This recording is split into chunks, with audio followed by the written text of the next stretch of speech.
Welcome, everybody, at this Friday evening in Utrecht at the IMPAKT Festival 2024, titled Deal With It.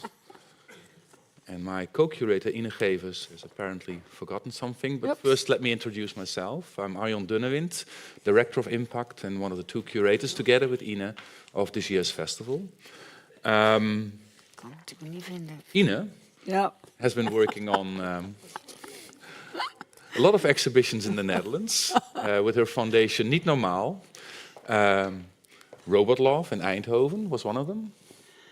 Yeah, that's the first time that... Maybe you pick it up from here. Oh yeah, well, Robot Love, that's the first time that Arnon and me met. Arnon wrote a beautiful article for that book. So, but keep it short, yeah, so for the Niet Normaal Foundation. But for this occasion, I collaborate with Arnon Grunberg for the Deal With It festival. So, welcome everybody. We have a very special guest that we're very happy to have here at the IMPAKT Festival. Ine already referred to him. And we're happy to talk with him because of the way he spoke out in the public debate on issues like freedom of speech, maybe the limitations to freedom of speech, or maybe about issues about what we can say and how to say it. And please, a warm welcome to tonight's special guest, Arnon Grunberg.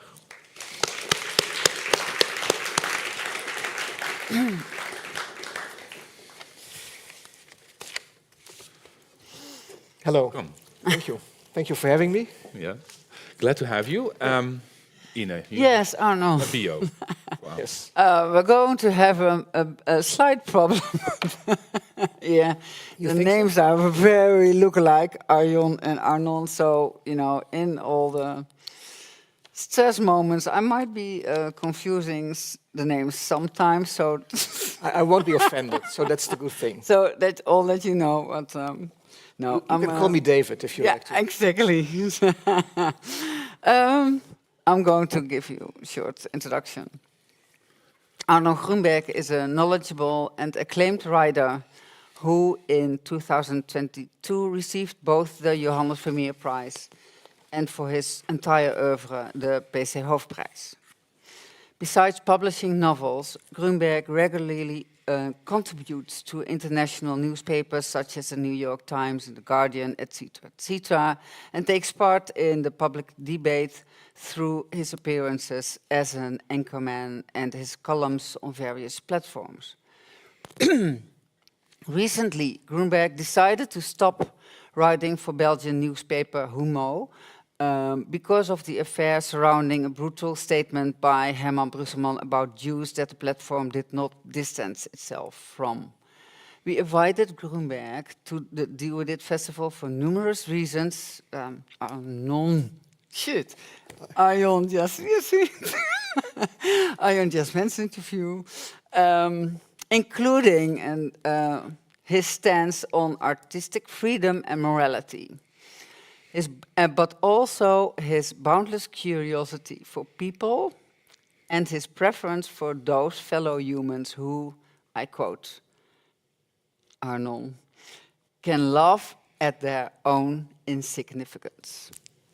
I think that's the most important thing if you want to be happy. Yep. Yeah, if you cannot laugh about yourself, it's more difficult, I would say, to lead a happy life. Yeah. Maybe not just to make yourself happy, but also to keep others happy. To have. Yeah, I think if you want to have a dialogue with other people, and you think that what are you saying is relevant. Of course, you think that, but it's the only way. You cannot be convinced of the other person's opinion, so you have no self-doubt. Then it's very hard. It's very difficult to have a dialogue. So in order, I think irony, which is of course a word that is difficult and that always again will come under attack. I remember, I mean, I've been living in New York part-time, full-time since 1995, and I remember after 9/11 that there was an article in the New York Times, I'm not sure by whom anymore, claiming that the end of the era of irony now has begun. And I remember 15 years later, 16 years later, I'm not sure if it was COVID or the Middle East or Gaza, I read the same statement in another newspaper. So I think every 20 years the irony is declared dead. Needs over. to be But to reinvented. me, irony is nothing more than this self-doubt, this ability to laugh about yourself, this idea that you are standing on ground that's not stable. Yeah, nice. Yeah. You already referred to it, and actually, my first question is related to you living partly in New York City, partly here in the Netherlands. We've got the American elections coming up just in a few days. Speaking about what can be said and what cannot be said. Yeah. Okay, Exactly. go ahead, excuse me. How can you compare the public debate in the Netherlands versus the United States, or maybe in Europe versus whatever comparison you want to make? Also, how art is maybe part of that, yes. how morality is part of that. I would say I wrote an article about it that came out yesterday in a Dutch newspaper, NRC Handelsblad, about, I think in order to understand the United States a bit better, we need to acknowledge that the US has been and still is an empire. And we in Europe are not the empire. We are living, there was a time that we had the British Empire that was over at last, at 1945. Now we are living in the shadow of American empire. And maybe more so in the Netherlands than in other European countries, but we are immensely influenced by American culture. So what's going on at American universities now will be spread in the Netherlands in a few months, in a couple of years. So the differences between the Netherlands and American culture are not so big, because we like to copy American culture. And it's for good reason, because I think American culture is one of the biggest export products of the US. And it's a source of power, much more so than the military power of the US, because the US lost most of its wars after 1945, Vietnam, Iraq, Afghanistan. Okay, we don't need to get into that. So, and also if you look at the content of the debate, I mean, also in the US, in the Harris versus Trump, you see that migration, that asylum seekers are on the top of the list. It's not the highest priority of the voters. According to an article I read a few days ago, it's still economy. But you see it's very important. And in many ways, and I wrote a book about, a non-fiction book about refugees in Europe, it's a fake issue. Because it's perceived as a problem. I mean, in the Netherlands, I don't know the exact numbers in the US, but let me talk a bit about the Netherlands. Of all the migrants, it's only 12, maybe 14% coming in who are asylum seekers. And of course, we know, and Hein de Haas, a scientist who wrote a very important book about it, a knowledgeable book, that we need migration, also the US, because we don't have enough people for our labor force. So it's a non-issue. It's like a theatrical show in order to, I would say, to mobilize voters.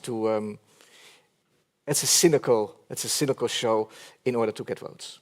Yeah. And unfortunately, you see also in the Netherlands, but also in the US, that the left-wing parties, the left-wing politicians, are copying some of the rhetoric of the right-wing parties.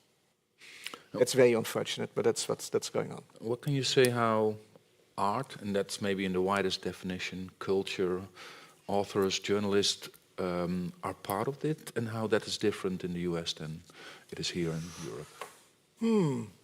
That's a difficult question. What do you mean by being part of it? Are they have an influence on the quality of the debate, maybe?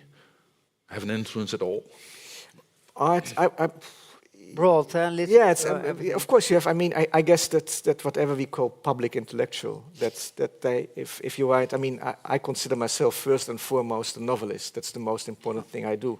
But I remember the time that I had a daily column from 2010 to 2018 in a Dutch newspaper, the Volkskrant, and I reached the conclusion, maybe a bit unfortunate, that some of these columns were much more influential than all of my novels, even though I'm more proud of my novels. So after these columns, suddenly people started taking me seriously, whatever that might mean, who before that time would have ignored me. Suddenly I got invitations from politicians in the parliament, in Dutch parliament, oh, maybe we can have a cup of coffee. Oh, I always accepted these invitations. I'm always curious to see what they have to say to me. So that's and of course, I mean, you can have that's I think you can have an influence. But to me, it's very important that you have propaganda on the one hand, and you have art, whatever. And this is a word, of course, it's a big word. But whatever we might mean by art and whatever we might mean by literature, but to me, it's very important to separate art and literature from propaganda. The moment, if I feel as in a novel that it's my job to mobilize people in order so that they will live or take decisions that, in my opinion, will make a better world, I'm not sure if I'm a good novelist. In a good novel, in a good work of art, there's always this ambiguity. And I think it's not, the power of the artist, the power of the novelist is not to say to people how they should live their lives. Ambiguity is actually one of the key words that has been discussed a lot between Ina and me, and maybe our concern that there's not enough space for friction in art, but also not enough space for ambiguity, because that's what art separates from journalism, politics, etc. So I'm sure we'll get back on that topic. But it's a problem, excuse me for interrupting you, that's much bigger than the art world, I think, in our society. And again, there the difference between the Belgian, Dutch and American society is not that big. In the West, there is this, we have become more and more fearful. Yeah. And I think the power of fear, the power of being afraid is that everything that's different, everything that can be a risk to you should be avoided. I would say that the whole discussion in the Netherlands about homeless people who are also mentally ill, like who have behavior that most people would not consider normal, that they should not be on the street, is to me, in my ears, very different from the discussion I remember in the 90s or 80s. So the tolerance for those people have become less. And I think this is just one of the many signs that we live in a society that is so regulated, so dictated by fear and by the avoidance of risk. Mm-hmm. Yeah. And that you can see it everywhere. You can see it in hospitals. You can see it in the politics. You cannot have a healthy society. You cannot have a healthy business. I think not even a healthy family if every member of the family, every person working in that business is only afraid to make a mistake. You were saying just now, I found that interesting. So it's not on paper. That for you it's only interesting when you can write a novel and it can exist on its own and not be instrumentalized. But the whole thing is, of course, that you might not know exactly. You will never know. No. It can happen. It can happen. It can happen. Absolutely. And situations change and context change. And absolutely. I mean, it can happen. It happens all the time. Happens all the time. And of course, the moment you have a novel in the world out, people. I mean, every reader has the freedom to do with it what he or she wants. And I remember I gave a speech on the May 4, 2020, which is the commemoration day. And I said many things in the speech, and still think just one sentence, falsely quoted, is coming back. So the whole text is basically, I would almost say, abused reduced to something I didn't say. Yeah. And it's just one example that's unfortunate. This can happen. Yeah, you're not master of your own text anymore. You're not master of your work of art anymore. It can be abused, and I think also you should not be too angry about it because it's just part of the game. But you can, as long as you live, you can fight a bit against it. And that's part of the game. That's true. But also at large, I mean, like you're talking about the most important export product of United States is American culture, that really influenced a lot on how we thought about avant-garde, for instance. Of course. So it's really on like geopolitical level that this is happening. Culture cannot be disconnected from politics, from military power. I mean, just maybe 120 years ago, we would have talked here French, not English. Well, Maybe German in some parts, but yeah, there was a time not too long ago that a higher middle class in Europe, whether it was in Russia or in Belgium or also in the Netherlands, they used to speak French because that was the language of culture, the language if you want to have a career in the world. And now it's become English, and some people will say maybe in 10, 20 years, I'm a bit skeptical about it, it will be Chinese. oh, A lot of what we're discussing here is kind of inspired also by an interview you had on Buitenhof. At least we discussed that. And I think in it you said moralism gets too much attention in society. Excuse me, what gets Moralism. Moralism, yes. Gets too much attention in society. Could you maybe elaborate a bit on that? Well, what's morality? I mean, at the core, it's also it's power. If you say, I know what's good, so it's a game of power. And I think it can be, morality is also an attempt to prevent that the person or the group or the country that's the most powerful in strength, whether it's physical or militarily, that there's another kind of power against this pure strength. So the idea of morality is very important in order not to live in a jungle. Without any sense of morality, we would not have a society. The idea that we can trust each other is also based on a certain amount of morality. And morality goes back to the old Greek society. You can find all kinds of types of it in the Bible. I mean, the Bible still, whether you're religious or not, is not that important. I'm not, but it's still a foundation of our culture. But I think it's only effective if you don't use it all the time. And if you also know when it's not none of your business to judge another person or to judge a certain act. And I saw examples, I cannot remember when, but it was in a column a while ago already, it was in the Netherlands, by the way, that an author, a columnist, made a moral judgment based on a tattoo on somebody else's body.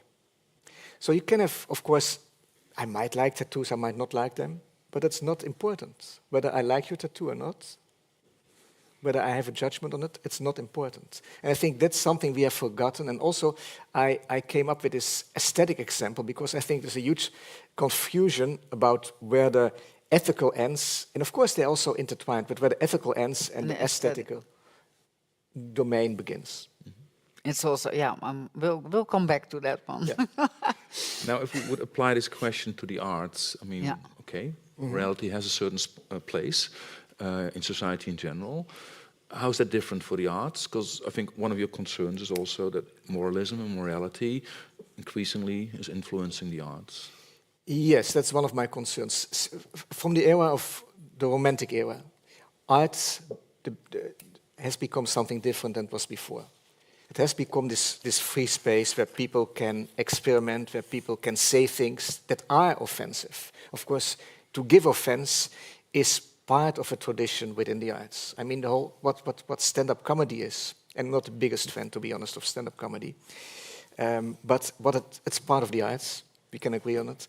And to be offensive is what a comedian does. One more than the other, but that's part of... And of course, stand-up comedy is a bit different from what we call cabaret here in the Netherlands, but still. So and even the novel, the tradition of the novel, theatre, there was always this tension. Think of Lady Chatterley's Lover, whether it's permissible, whether it's not offensive to so many people outside in society. Not too long ago, in the 50s in the Netherlands, the Catholic Church was quite powerful.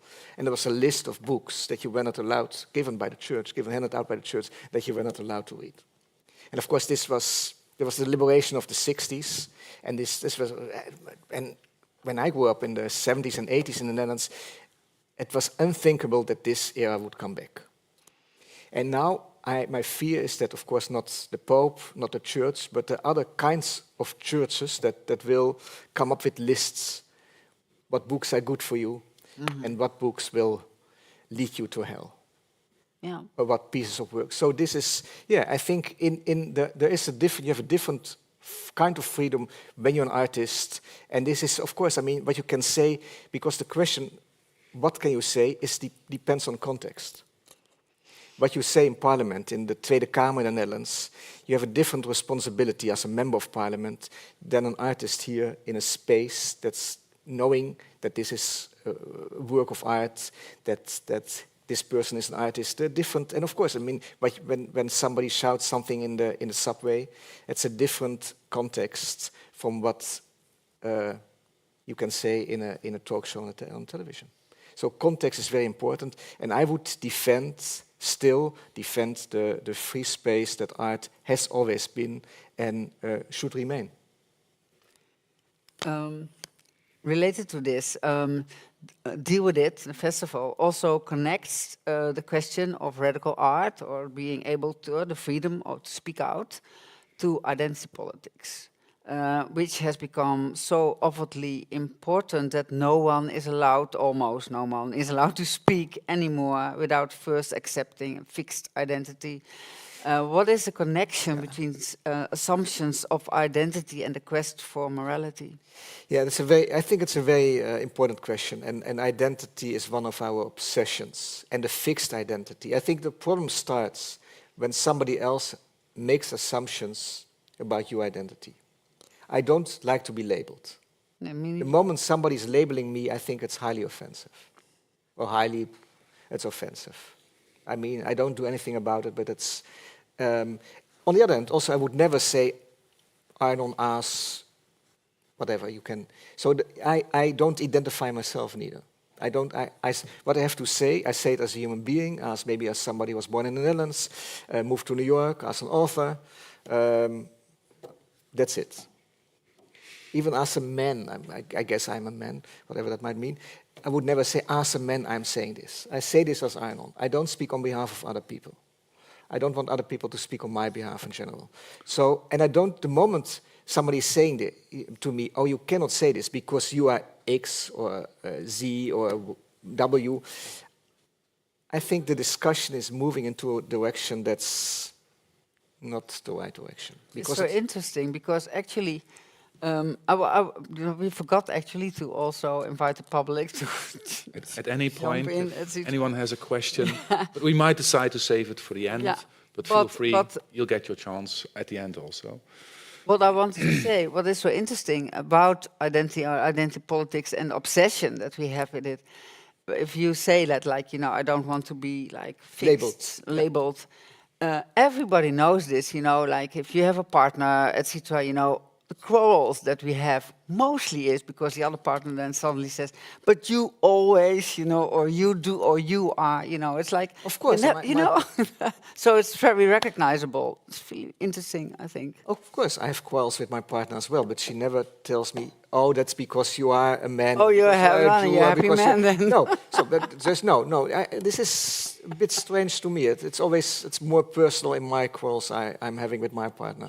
But maybe this is exceptional. Isn't that the privilege that you have as a well-off white person, that you don't need to identify yourself? Isn't it that other people that are less privileged need to find, for their emancipation, need to bond with people that are in the same position, and they need to identify themselves as belonging to that same group in order to... That's a good question. By the way, I'm not sure if I identify as a white person. There's a whole other debate. That's okay. Let's put that aside. Let's stick to privilege. And of course, I mean, there is the moment. I think there's this beautiful quote by Hannah Arendt. The moment you are attacked as a Jew, you have to defend yourself as a Jew, and the moment you're attacked as a black person, you have to defend yourself as a black person. The moment you're attacked as a member of the LGBTQ community, yes, of course. So the moment you are under threat, the moment you are a minority that's being attacked, and you are attacked because you're part of this minority, it's only natural and it's only healthy that you feel a certain sense of solidarity with other people in that community, and you You are basically being forced to be a member of that community. But there is also this thing called tribalism. And tribalism means that because other people say you are part of this community, or even people within the community say you are part of us, you should think this, you should say this, and you should go into that direction. And I think identity politics, and I'd like to use that word as less as possible, and the whole direction we are moving in our culture is a move into the world of tribalism. Yeah, and I think this is many steps back. This is I'm very skeptical on many issues, also on the issue of the Enlightenment. But there is still the Enlightenment, with everything you can say about it, is still, I would say, a positive force, a liberating force. And tribalism is, in my point of view, is the opposite of being liberated, of liberation, of being free, of being a human being that's independent and that can make decisions for him or herself. So that's the fine line. And of course, even if I know examples of it in my surroundings, even if you're part of a community under threat, of a minority under threat, sometimes you don't want to be part of that community yourself. You want to step outside. Absolutely, yeah.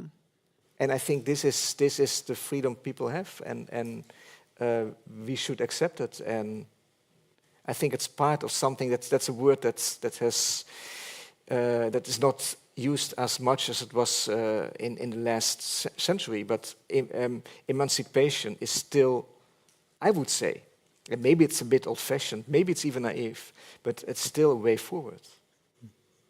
I mean, this was the belief of many people that education, that you can liberate yourself from your obscure background. I mean, that's how I felt, and how many people before me felt when I wanted to leave the southern parts, the southern neighborhood of Amsterdam, because I felt it was stifling me. I wanted to see other parts of the world. I didn't want to live the lives that my parents, for many reasons, were living. I mean, the emancipation that you're referring to, you could see it from 30, 40 years ago as maybe something connected to the left side of the political field. Moralism, maybe you could also say nowadays, is typical a left-wing phenomenon.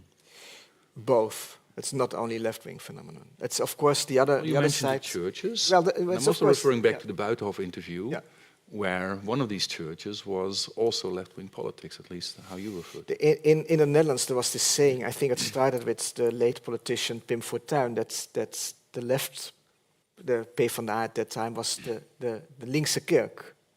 The church, they became, after the whole secularism, after the liberation from the church, people in the perspective of the people on the other side, let's say the PVV voters, the BBB, all these people that this kind of moralism was just an extension of the church, and we didn't want to have the church anymore. I think this was a very effective attack against social democracy.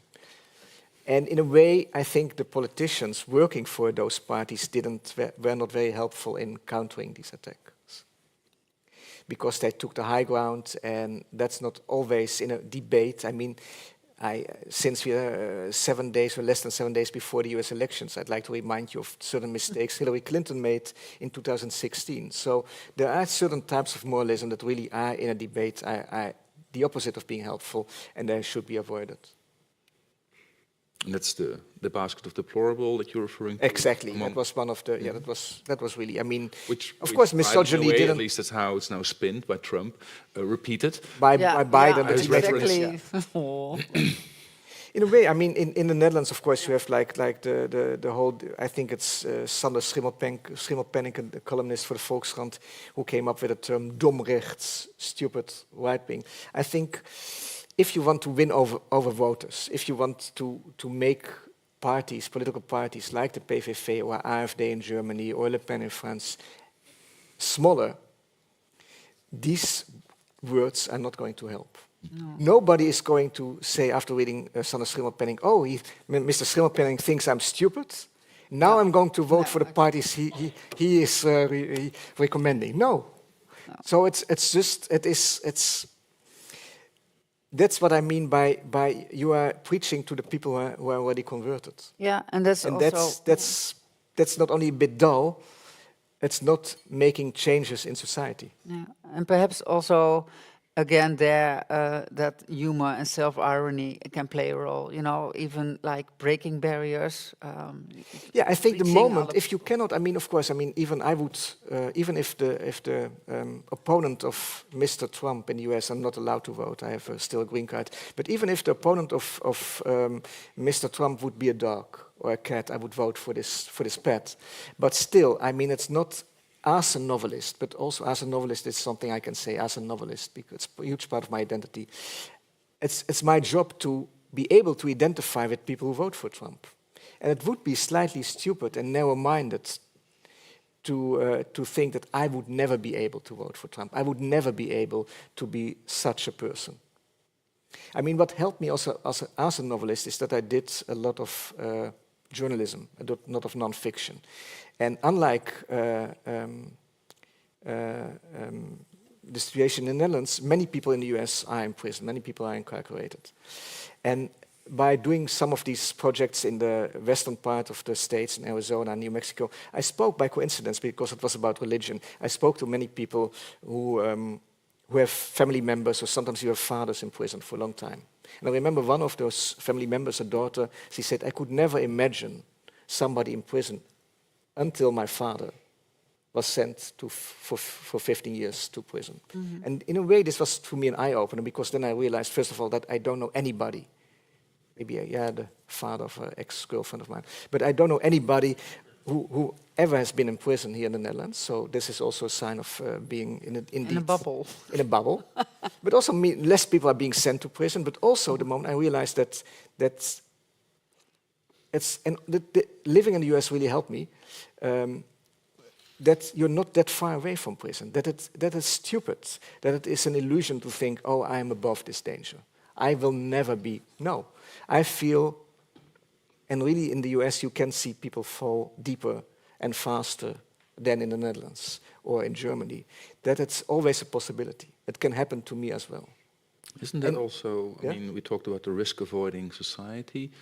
Isn't that exactly because the Netherlands is more of a risk-avoiding society? Yeah, absolutely. That's one of the differences, talking about the difference between the US and the Netherlands and Western Europe in general. Yeah.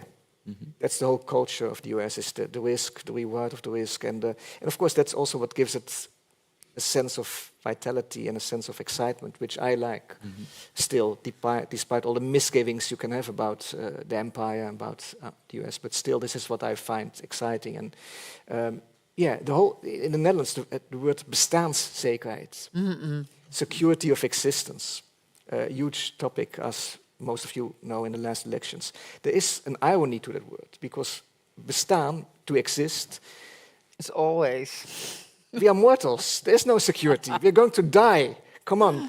This is that's a security. Yeah, that's the only security. That's the security, sure. What kind of security you want? I mean, so the idea that you can avoid, that you can push away all the risks, and that you can have this life that's secure and stable forever, is an illusion. And I think part of the reason why so many people here in the Netherlands and countries like Germany are angry is because they secure it exactly because something was promised to them, but had to be an illusion.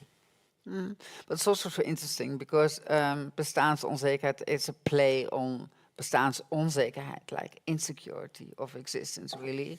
It has also to do, what can you expect from the government? Of course, I mean, for many reasons, I think it's easier to raise a child in the Netherlands than in the US, because it's life, this social security we have is still so much better than in the US. But for example, the example I like to give is what they had in England, a minister against solitude. Yeah. I mean, the moment you expect a minister or the moment you expect a government to solve your solitude, things will go wrong, because no government can do that. The next step is that you want to have a good sex life, and you expect the government to give you a good sex life. No, seriously. Ministry of Good Sex Life. Well. Self-irony, humor.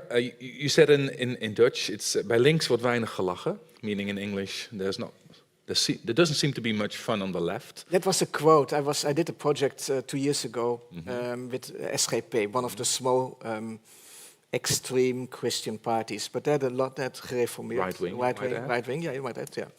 But they had a beautiful, first of all, they had a good time with them, and they had a very nice sense of humor, and they liked to eat pastries. No, they were humans. I mean, they were not bigots. I mean, they had, of course, they had opinions that were not my opinion. And for example, to give an example why they were really, in my opinion, most of them were decent people. One of the, I won't name them, but one of the politicians said, of course we are against abortion officially, we are in favor of capital punishment, but the moment we will have the absolute minority, and this will not happen, I will leave my party. So speaking about what can be said and what cannot be said is also dependent in politics. Certain things can be tolerated because the minority is so small. The moment the and that I found this statement very insightful. So the SGP, the moment they will be too big, some people inside the party will leave the party because they know that's unhealthy.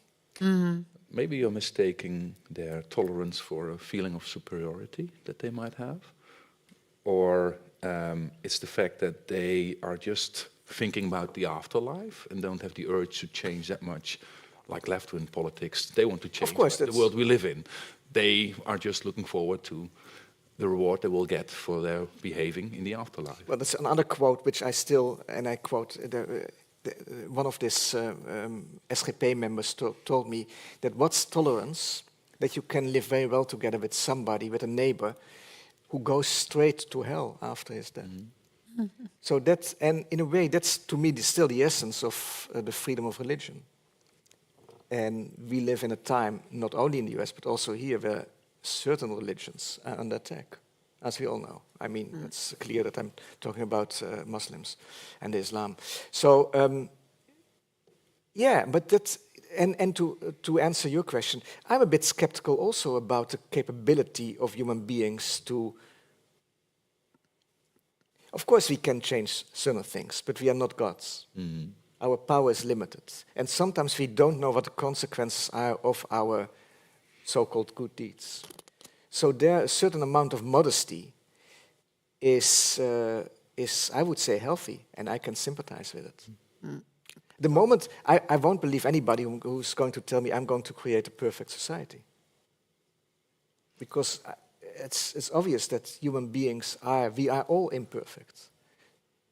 And for that reason, a society without criminality, a society without illness is unthinkable.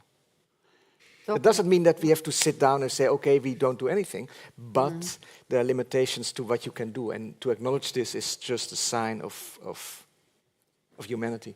Mm. Talking about tolerance, and it's clear that it's something that we need to do much more now, be more tolerant, like not superficial tolerance that the Netherlands kind of exports. If you can say something about the export project of the Netherlands, it's the so-called tolerance, but being more polite to each other and open to each other for sure. However, politeness is of course something different. I'm now making a bridge. Yes.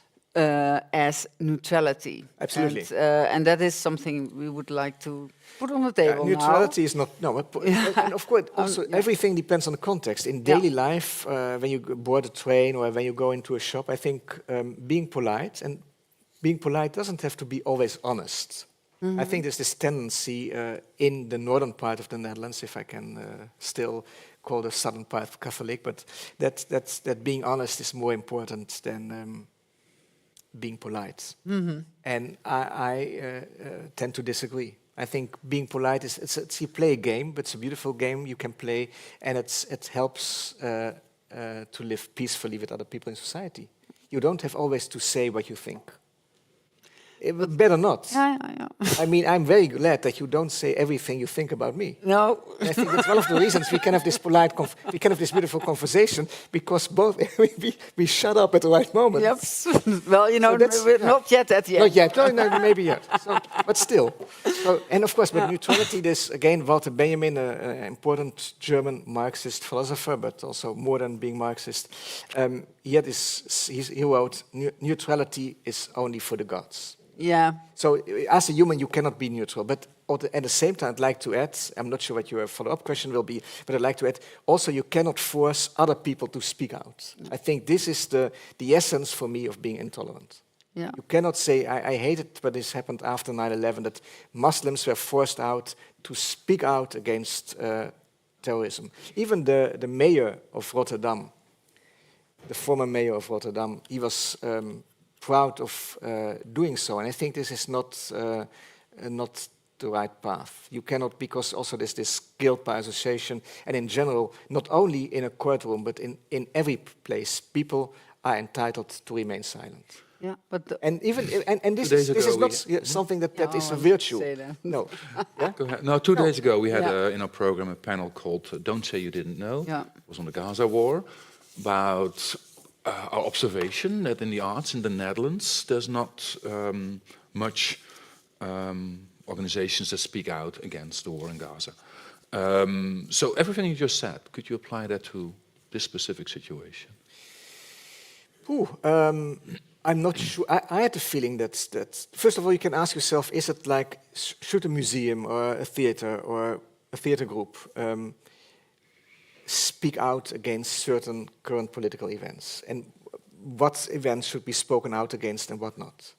Should he make a statement about Ukraine in 2022? Should he make a statement about Gaza in 2023, 2024? Maybe people are free to do it, but I would say that's not. I would not check first if I would go to an art show or buy a book or go into a museum. What did this museum or what did this person say about Gaza, Ukraine? This is not. This is to me like an essence of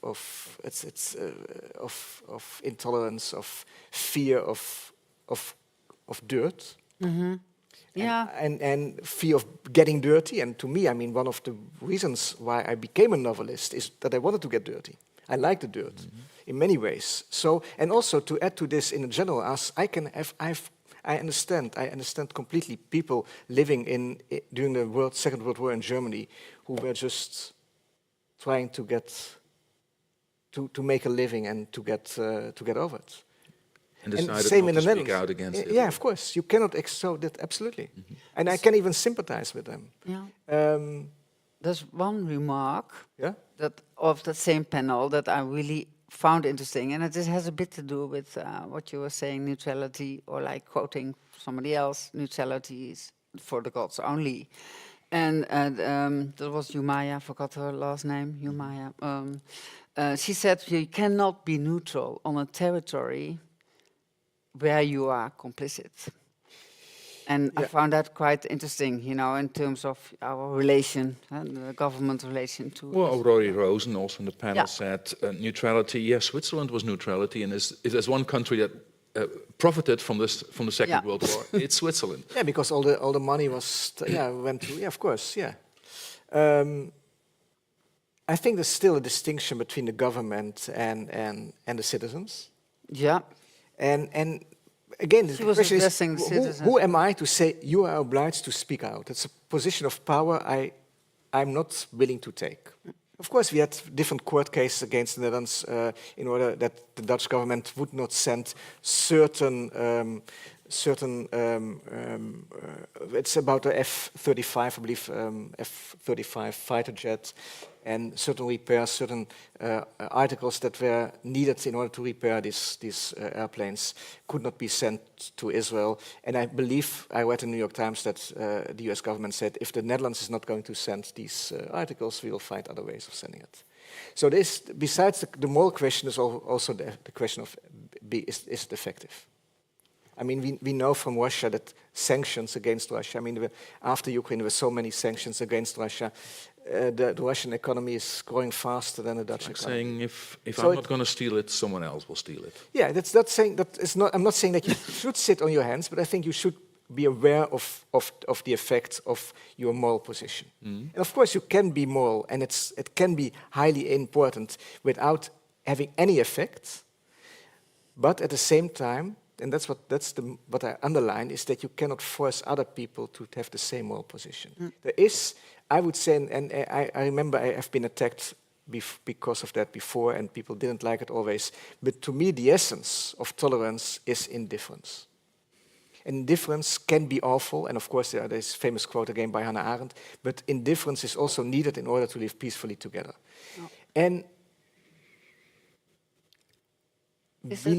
as to Gaza, I think it's or even the war in Ukraine, or Sudan, or the wars in Congo, and nowadays, I mean, Gaza is one of the bloodiest wars that we have in this century, but we had a very bloody war in Congo and nobody paid attention, just to say that is this strange inequality also when it comes to wars and when it comes to suffering, that I'm not sure that we in the Netherlands will be able to end this war. I think the empire is more important. We can move all to the US and vote for different politicians. That would maybe be helpful.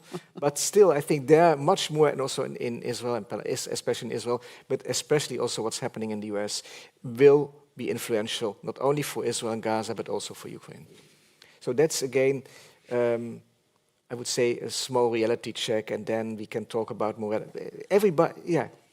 My point is, nobody can be forced to take a position. And nobody, because of your position, I'm not ready to say I'm not willing to sit at the same table with you. I mean, I went to Lebanon, I spoke with people of Hezbollah, I went to Afghanistan a few times, I had tea with the Taliban, it was a very pleasant meeting. That doesn't mean that I agree with the Taliban, of course, but also I think it's important, you cannot, in the end, whether it's Putin or Hamas or Hezbollah or even maybe the Israeli government, at the end, if you're not going to kill everybody there, you have to sit down and talk. And that's why I was opposed. I said that in 2022 it's a mistake to say that Putin is Hitler. Because if you say, of course, Hitler was only Hitler, all those metaphors, they're useless. If you say Putin is Hitler, you have only one way of ending the war. You have to go with your army to Moscow and kill Putin. And this is not going to happen. So there is this, on the one hand you have peace, on the one hand you have justice, and they don't always go together. And sometimes you have to give up a bit of your desire for justice in order to have peace. I want to go back to what we can say and how to say it, and your notion of morality. My question actually would be, like, we're talking about the freedom of speech, you know, the freedom for art to cross boundaries here and to be disobedient. But isn't this idea of complete freedom of speech not also a fantasy? And we already, like this, pointed it out a bit. Like, has art ever been autonomous? Or no, there was are we always, just romanticizing always it? tension, and no freedom is complete, of course. Yeah. No, even in the art scene, even in the heydays of the freedom. I remember in the 80s, there was this artist, Jan Faber, who's now always cancelled. Yeah, but he was a bit cancelled, we will not go into Jan Faber. But I remember there was in that time it was still called Shaffi, a theater in Amsterdam, and part of his theater show was he had fish dying on stage. Nowadays unthinkable, but at that time there was a debate if this could be called art, if you could sacrifice 4 goldfish for your show. And I think his defense was, I mean, we eat fish all day, so why can I not kill them in my will? Healthy debate. So, but even, of course, it's limited. I mean, I cannot kill you and say, hey, it's my performance art. No. No judge will accept it, thankfully. So there are always limitations. And also it's important to emphasize that freedom of speech is an agreement between the citizen and the government. It protects the citizen from the government saying, we don't like your language and we can send you to prison or we can fine you. It doesn't mean that you're entitled to have your article published in any newspaper or that you're entitled to have your show in any theater. But at the same time, of course, outside this discussion, this agreement, highly important, between the citizen, between the people and the government, there's the question of what is happening if all the theaters in the Netherlands will say, oh, certain artists or certain groups, we don't want to deal with them anymore because we don't like their opinion on whether it's Ukraine, Gaza, or whatever. I think that's an interesting issue and that's highly problematic. And then we should also discuss the question whether we still can talk about quality of art.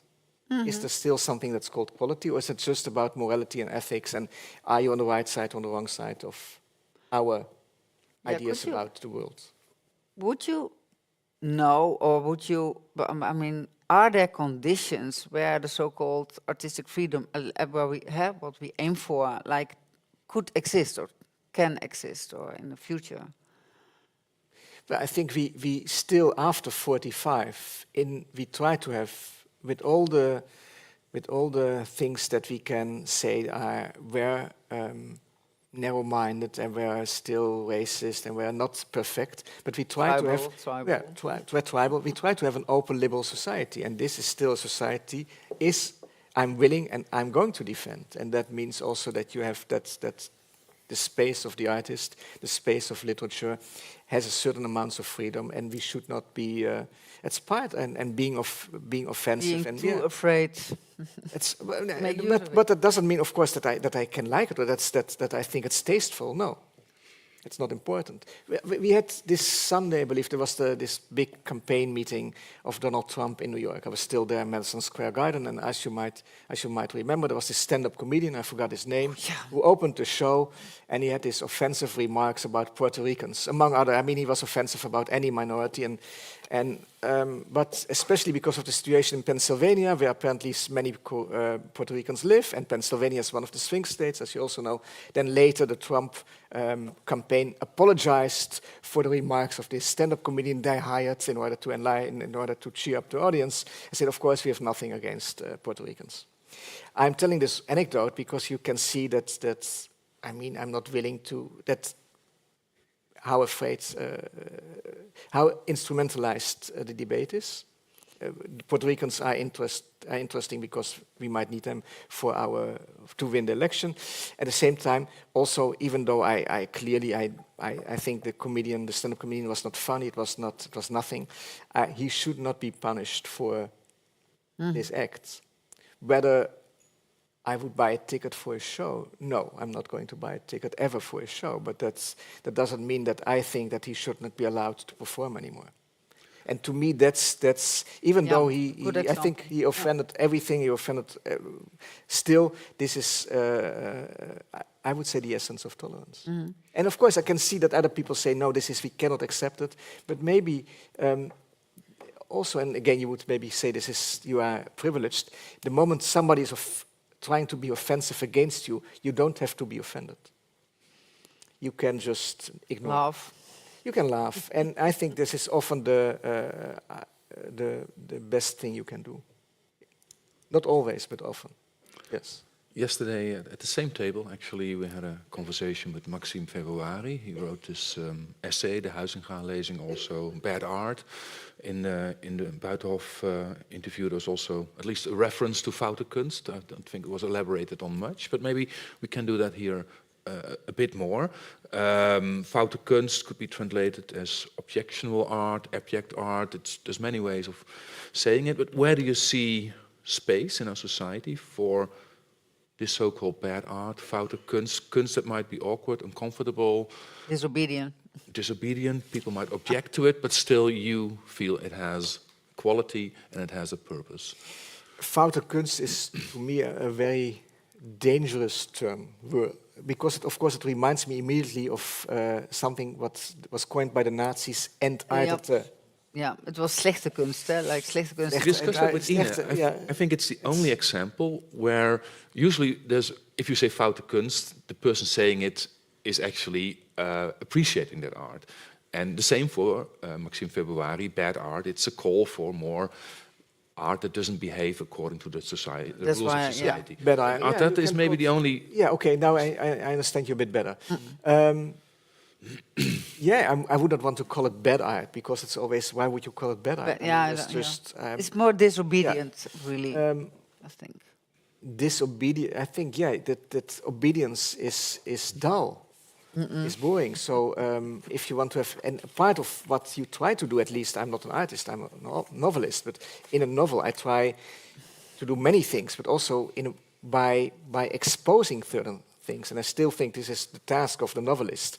Milan Kundera, the Czech author who died not too long ago, he said in one of his essays, and I think this is a very important and true statement, that what literature should do is take away a blanket, the blanket of politeness, the blanket we all need in order to live in a society. But in a novel, you can expose certain things. You can say certain things that cannot be said maybe here in this during this conversation or on a train, but you can show it in a novel. You can, in this way, the novel, and to me that's still true, gets you closer to truth, to a certain idea about what's really going on and who we are as human beings in reality. And if this is called bad art, if this is called disobedient, yeah, I think disobedience, there's a society where we have only obedient artists or only obedient citizens is the opposite of an open liberal society. It's a dictatorship. It's the most awful society you can live in. I think, and also I was, even though my parents were in many ways old-fashioned and were quite old, but I was raised to be disobedient in many ways. My father always taught me that you are your own person. Nobody can tell you what to do. In the end, you make your own decisions. Maybe he said it too often because I became a high school dropout, but still he... yeah, that's what I was being taught. Maybe we discussed a bit two artists that are in our festival. Yes. With one of them you had lunch this afternoon. You also wrote an article on him a few years, 2 years ago, my guess. Roy Rosen, already mentioned, Kafka for Kids is a theater play that you wrote an article on. And in our exhibition in the IMPAKT Center, we have the Gaza war tattoos.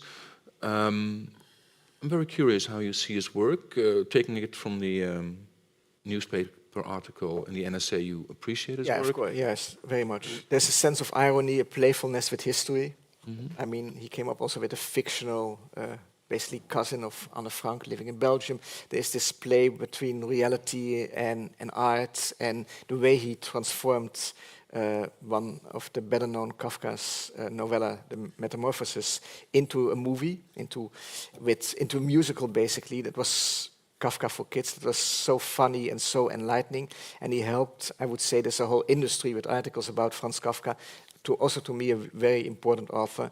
But this work of art really helped me to understand Kafka better, and also to understand certain aspects of life better. Which also what's what you expect, what you can expect, what you might want to get from a work of art. And this Gaza, I think the image of I think you have it also, the total victory. This is the many. First of all, it sends me straight away back to the Third Reich with the totale Krieg and total victory. That was the idea of what Goebbels and his colleagues were aiming for. But of course, they're still in the Gaza war, and the Israeli government, they are waiting for the victory image, talking about total victory, and we know this was illusionary from the beginning. And still, this is a very interesting. And you see the dead body. The disillusions of the society he is living in, and the way how the Israeli government, the current government, is destroying not only Gaza but also basically Israel itself can be summarized in this. And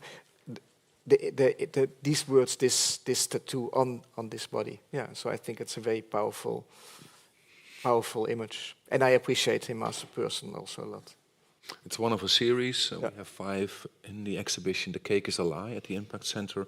We're running incredibly late, Ines, so I think it's time to open up to the audience. Already? If you don't mind. Yeah. Oh, I wanted to do that ethics thing. Maybe we'll get to that. Oh yeah, we do it. Yeah, we take the we come. Maybe if there's no questions from the audience, you can do your ethics thing. Yeah. So there's a throw box, I think that's the name of it. And if anyone has a question for Arnon, I'm happy. There's a hand, and up there, Pietro, it's your choice, or whoever has them. Sorry, you have the mic. No, go ahead. If you have it, go ahead. Sorry. I had a question about this. You laugh a little bit about the government. The people want too much of the government, you say. Arnon speaks about eenzaamheid. Eenzaamheid, solitude. Loneliness, yeah. But we have ground rights, isn't that so? Yes, absolutely. As there be a roof on your head?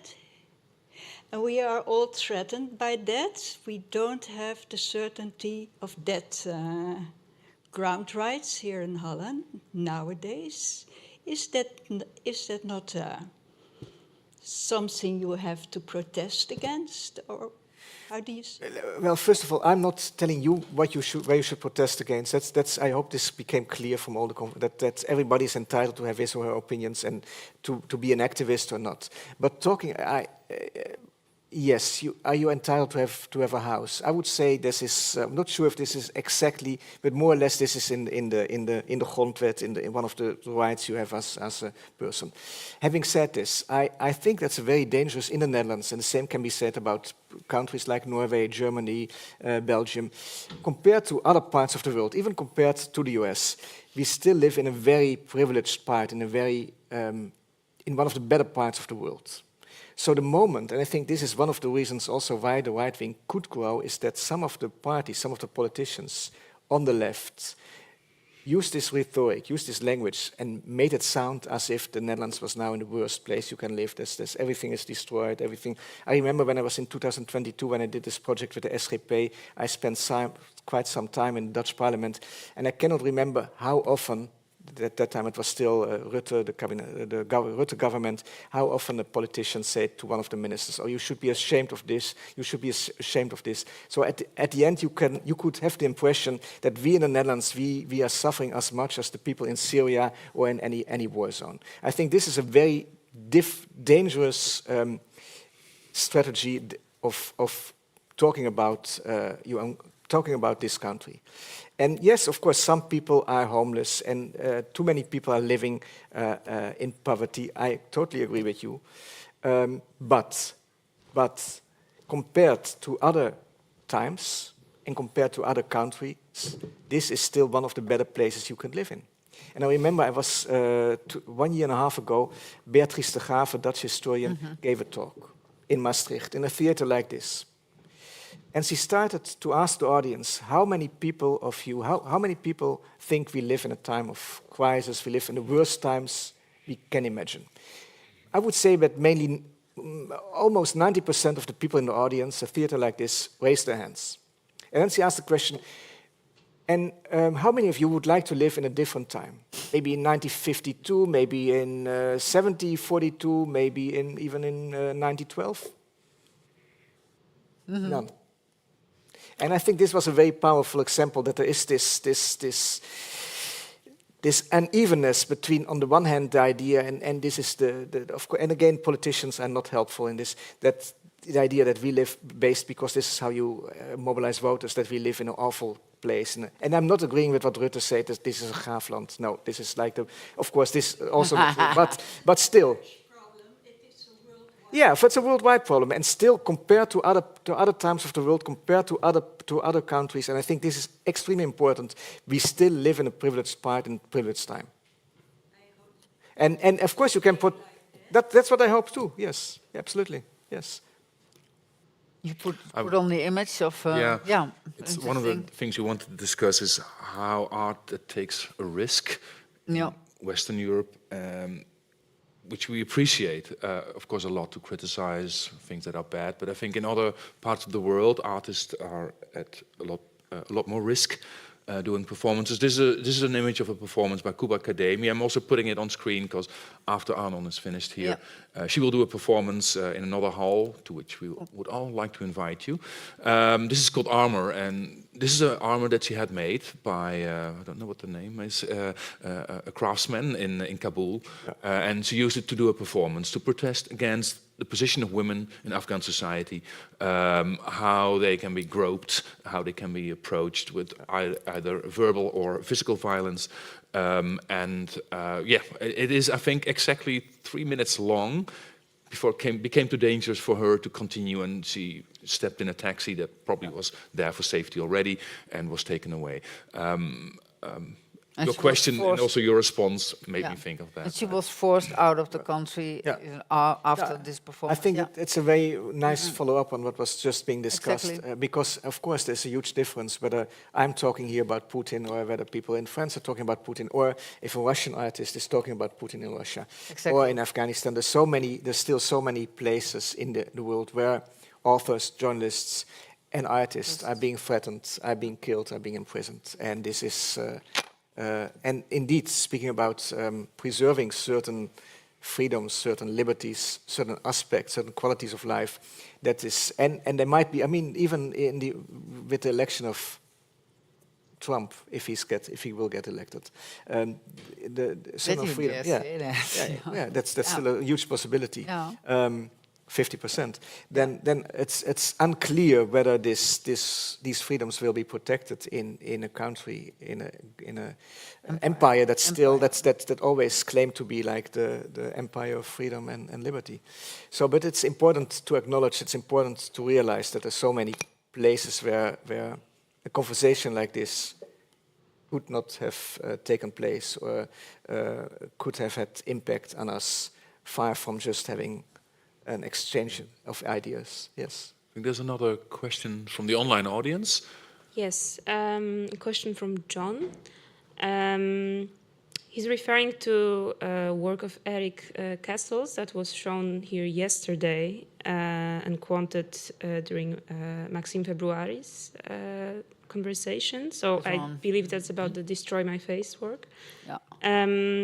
Yeah. So the question about Arnon's opinion about this work, and was it good that it got taken down, and can a man make a work about women in this way? So well, Do you know enough about the no. Can you give me a bit of can you give me a I bit could background? also, for the audience who are not aware, Erik Kessels is quite a famous Dutch photographer, artist maybe. He was invited by Breda Photo, I think, 3-4 years, advertisement company. And he made this skating track, which is, before he went there, it was a normal skating track. People were having fun on their skateboards. And for Breda Photo, he put big posters, like you see them here, of women who had undergone plastic surgery on the floor. And then the skaters were invited in again. They did skating. And of course, after a few days, the faces got more and more destroyed by the skaters. As a reference to what maybe the pressure of society or their own decisions, what made these women do to have undergo cosmetic surgery. It was his way of addressing that as an issue, I would say. And people took offense, and Breda Photo decided to remove it. Yeah, I remember now. Thank you for clearing. In general, I would say that it doesn't matter. I mean, whether you're a man, what your gender is to address certain things. I think then again we become speaking about identity politics. Then identity politics becomes a ghetto, where everybody can only talk about this small part of the world where he or she lives in, or they live in, and that's really. I think that's my desire was to get out of the ghetto, and I think that's still. I hope anybody's desire, and there's no way. Why would you get back to why would you make your world smaller? Why would you go back to the cave? Why would you go back to the cave? Picture yourself as the curator of the Breda Photo. Would you have decided to put this on display? Yes, I think. What? Well, can I use answer? the microphone to, Can I answer this question first, and then Yeah. I think yes. there's I'm not another- sure if I. There are many things I find problematic about it. Also, the idea, but because I think there's this talking. We talked about the confusion between aesthetic norms and ethic norms, and the whole idea of plastic surgery. Whether I mean in New York, it's like. It's plenty. In California, it's even more so than in the Netherlands. Whether I like it, whether I think it's a healthy development or not, is not that important. And people are entitled to do, I would say, to do many things with their bodies. That's what you're entitled But you're thinking of healthy, independent people taking their own decisions. yeah, For but young that's- kids, the pressure to look like Instagram is incredible. Absolutely. I guess so. Yes. But still, if I cannot give up the ideal. I am not willing to give up the ideal that we as human beings, we can make independent decisions. I know we are influenced by our culture. Of course I know. And there's enormous pressure from all sides of society to do certain things. But still, I mean, if I gave up on the idea that we can make independent decisions, if I gave up on the idea of the free will, I should walk out right away. We cannot have this discussion anymore. So that's still, I acknowledge the pressure, but still. You don't want to know how big our fights are on this issue, but let's go to that question. So, I would have accepted as a curator, I would have accepted this piece of art, and now you can ask a question. My point was, did the photographer ask permission to the individuals in the photo to take part in this exhibition, or is it simply artificial intelligence? You should end. I'm not totally sure, but I think this could be AI generated, so not real existing persons. But then my question to you, would that have made a difference for you? For me, it certainly would make a difference, yes. For me as well. And of course, I think this gentleman makes, besides the artificial intelligence point, it's a whole different issue. We can talk about it, I think, a whole night. Tomorrow maybe. But of course, it's important that these people, these women, if they are real women, should have given permission to be part of the show. Yeah, that's, of course, this is... Does that answer your question? Because there's another hand up there. Maybe you throw it, yeah. Almost. The poor man is dead, but I'll still live. Yes, I have a question. I'm being triggered the whole time on the right side, that space for friction. And talking about the context in which this statement might be true, I would state that the space for friction is extremely large in the Netherlands. Actually, commercially, everybody is making money of it. However, the space for doubt and the space for ambiguity is becoming less and less. So my statement would be probably that the space for ambiguity, for doubt, for self-reflection, for laughing at yourself is becoming less and less. But in the Netherlands, the space for friction, on the other hand, is extremely large. Could you expand on that? Also, how you see people making money of that, just to clarify your question. Well, if you look at television, if you look at newspapers, if you look at the social media, the friction becomes a commercially interesting thing, because I say, you're black, you're white, you're red, you're purple. The hate thing. But the space for ambiguity, the space for self-doubt, for self-reflection, becomes extremely small. However, if you, for instance, go to a country like, well, let's say Russia, the space for ambiguity, self-doubt, is extremely large, or small, the same here. However, the space for friction is extremely small. But in the Netherlands, it's the opposite. I'm not so sure about Russia, what you're saying, but when your point is that friction is being used as a tool of marketing, Exactly. I totally agree. And I think I can give an example. I think this goes back again to the 90s, 80s. At that time, there was a big discussion, Benetton, fashion. They came up with a campaign that they were not using models, but they were using images of victims of war. Yeah, remember. Just victims of war. I used it for next. And it was and it generated lots of discussion, and probably it was highly profitable for Benetton. And even though they didn't have to pay those highly paid models, so they just used poor war victims, and it just got them the attention they wanted. So yes, but this is not only typical for the Netherlands. This is going on all over the world. As to self-doubt, and I think we started this conversation. I made an attempt to praise irony and to praise the fact and to praise the ability to laugh about yourself and to understand that in order to have a dialogue, you need to be able sometimes to identify at least a bit with the other person. And this identification already is like a sign that your own identity, that your own ideals, that your own opinions are not the last word. If that would be the case, we can also stop. We don't need to have a conversation. I just can preach here and go home. You can go to church. So, but also you cannot force other people. You cannot say to other people. This is again a matter of very important of what it means to have a dialogue. And Habermas, a German philosopher, he came up with this machtsvrije relation without power. It was maybe a bit too ideal, too high. Yeah. But the moment you are saying in order to have a dialogue, you should have self-doubt. And then again, I create for myself a form of power, a position of power, which I highly dislike.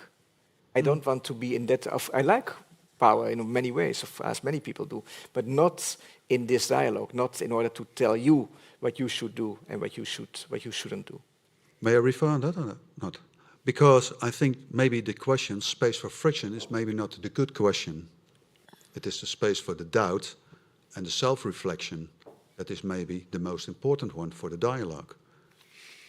Yeah, They belong to each other. It's the fluid. words that we've been using curating the festival are also ambiguity, ambivalence, which get closer to what you're saying. That's fine for me. Because I was just reading Albert Camus, which is very important, the letters to the German friend, which is all about humanity and about the self-doubt. That is what it's all about. Yeah. So, No, Albert Camus is also for me a very important author. I thought so. And yeah. Also, by the way, his letter he wrote about one of the, as you might know, in France after World War II, even some authors were condemned to death, and he applied, and he was in the resistance. He wrote a letter asking to not kill this Nazi sympathizer. I think it was Richelieu, but I'm not sure it was. And this letter is also very powerful. So I agree. If you want to make other people read Albert Camus, I can only say you are my friend. Thank you. Well, that's a who good- wants Maybe let's see if there's more questions. I hope you. Oh. There's one over there. I will throw it in a... Yeah, that's the idea of the. Well, then. Hi. In the talk, sometimes there was a topic about cancellation, and you just recently mentioned that you created a power of culture in culture. That I'm curious that if you got close to cancellation point at any of your time in your If career. I was being cancelled, any of my Close to, like you are not cancelled, you are here. there were moments in my lifetime that were less pleasant, but I never felt that I was on the verge of being cancelled. And also till now, and I think I remember saying this also in Buitenhof in this Dutch television show that Ina referred to. That's your revenge. Very good. Ina referred to earlier. So I was trying. no, wait. I want So- to ask so, that, can do I- you have a plan if that happens? A Do you plan? have a plan? A plan. A plan. If I get cancelled, I go to Australia and I open a restaurant. People won't know me. I mean, there are always plans, yeah, of course. I mean, and I expect. I mean, you can lay down. I'm getting cancelled. People don't want me anymore. Oh, I don't. No, you can. There are always strategies. There are always possibilities. There's a very. I'm also a bit of a Freudian. I love Sigmund Freud. I know he has also many haters, but in one of his texts, he said every loss is always also a possibility. Something like Cruyff or not. Well, okay, you have Freud hate, I hear you. Okay, something like Cruyff. Yeah, something, okay, Cruyff, Freud, what's the difference? Okay, it's time what's for the difference? Okay, yeah. Yeah. Every voordeel heeft zijn nadeel. Okay. Well, I think Freud said it much better, but okay. I know Cruyff was an insightful man also. Maybe he secretly was a big Freud admirer. Might be. Yeah. Check. We're getting to the end. But I was curious, why do you want to know, this lady wants to know if I have a plan B after being cancelled. Why do you plan to cancel me? I'm not planning to cancel. Like, I don't have the power to do it. If like I to do had, it. I would not. No? But the thing is, I'm beginning of my career, so I have a long journey. I wanted to ask, in your position, do people plan these things, or No, do of you course. just go? Please, flow? no, don't. I want to understand. Don't get I think it's a very. I'm not sure what your career is, but when people ask me, and this is really this is important and true. The moment I started writing my first novel, Blue Mondays, I had many failures. I mentioned already, I was a high school dropout and many things. So I think what helped me was that I feel shame is a very important word to me. I feel ashamed lots of the time, a lot of time, often. But the moment I sit down and start writing, I don't feel shame. There's no self-censorship. And I think this is very important, I would say, to any artist or any novelist or whatever you do. And of course you should not have a plan B. Why should you be fearful of being cancelled? I mean, it's the same. You cannot go out on the street and think, oh, I might die tomorrow. Yeah, you might die tomorrow, but you cannot be aware of it all the time. I mean, this is just not a way of live a healthy and happy life, I would say. So no, don't please. I mean, I'm not here in a position to give you advice, but please don't think too much about being cancelled. Yeah. Just enjoy it when it happens. Okay, I see. Okay, Arnon, thanks a lot for this nice conversation. Thank you. It was a very nice, polite conversation. And now the impolite part starts. Yeah. There will be other parts, screenings, and as I already said, Kubra Academy will do her performance that we highly recommend you to go to. But before you do, please, a warm applause for Arnon Grunberg. Yeah. Thank you. Thank you. Nice.